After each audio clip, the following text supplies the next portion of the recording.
welcome back. Yes, I know, radio silence for a little while. My apologies. I had the flu.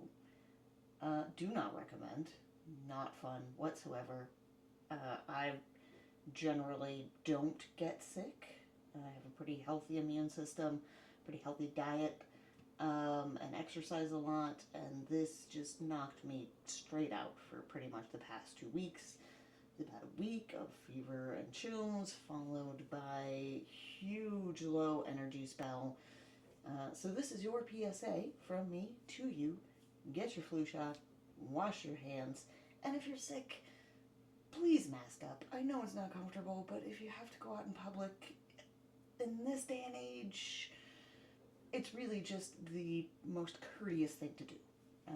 It's best that we're not spreading this stuff around. Public health is everyone's health. And that's all it's going to be on my soapbox for that. I could go on, trust me. Anyways, news, update. Not a lot to tell. Re the flu. I haven't gotten a lot done. I still owe you guys the Woodhaven video, which I have not finished editing yet because I haven't even had time for that.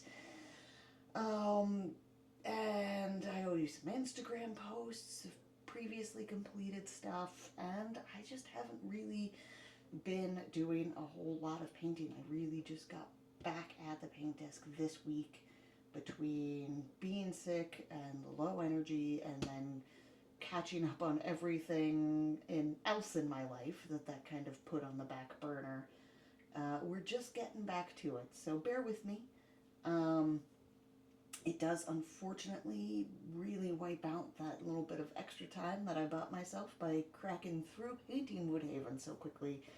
So we're going to have to catch back up on that. But that's okay. That's what the 20% time loss calculation is for. It's for being sick. It's for the vacation that I will be on in a couple weeks, going to Scotland.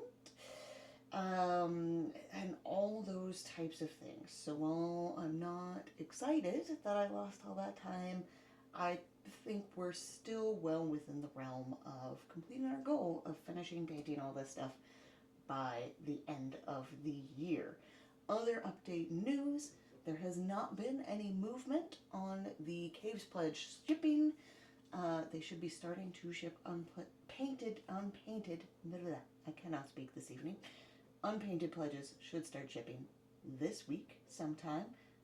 So hopefully next week I'll let you know that my shipment is on the way, fingers crossed, though I'm also kind of really not mad at all that it's not here yet because I am behind.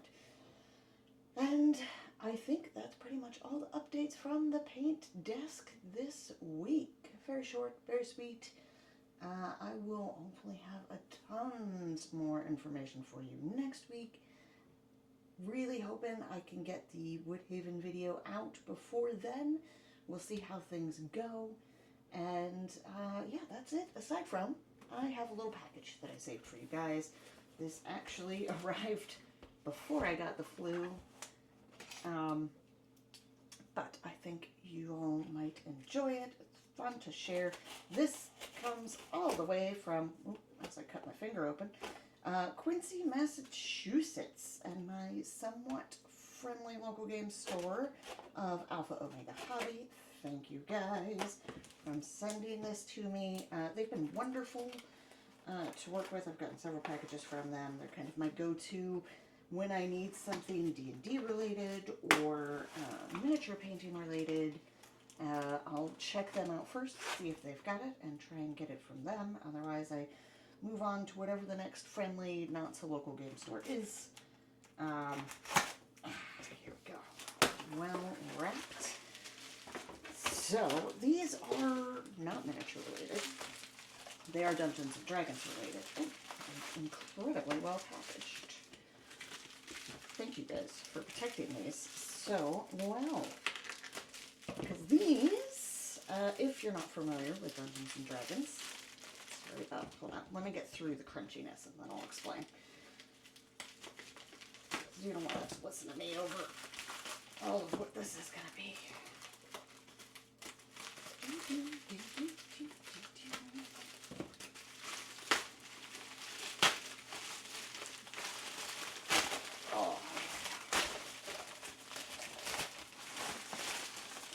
There we go. Alright, so Dungeons and Dragons obviously has some rules and some other things that go along with playing with it. And so there are various and sundry books, as you may sort of tangentially be aware of. And a lot of times when they release a new book, they will release something called an alternate cover, which are very gorgeous, just incredibly nice artwork. Usually some type of gold leafing or foiling or something like that on them. Now, they just released this past kind of year, over the last 6 months, they've been releasing their new rule set, which I wasn't planning on getting the new books for, and wasn't planning on updating to the new rules in my own campaign, though that is something I will be discussing with my players, because there are some nice streamlines and new mechanics, some bug fixes, if you will. So we may be incorporating some of those, but wasn't planning on getting the books until one of my players sent a photo of their alt cover of the player's handbook that they got, and you know how that goes. So we have the new 2024 Dungeon Master's Guide. Lovely artwork on the cover here. I'll kind of shift it so you can see it in the light. Thick boy, very thick. So this has all the new rule set, things that haven't changed as well, but all of that in there. And then the 2024 rule set monsters manual. Nice 9 flare on the front there. Love that. Also a chunky boy. Let's see, we got some great artwork in there. All kinds of things. And that's one of the things I love about all of their books. Their source books, their adventure books. Incredible artists work on these, as well as their fantastic resource. I think I also have in here, yes, this is the 2024 alternate cover of the player's handbook as well. The one that I got a photo of that inspired me to buy these 2 others. Also, chunky boy. So that's it. That's a little box of serotonin that I saved for you guys for a couple weeks, so you could see it for the first time with me. I look forward to delving into these, seeing all the great stuff that's in there. Other than that, that wraps us up for the week. I hope you are doing well. I hope you have not had the flu. As always, take care of yourself and be good to one another. I will see you again very soon.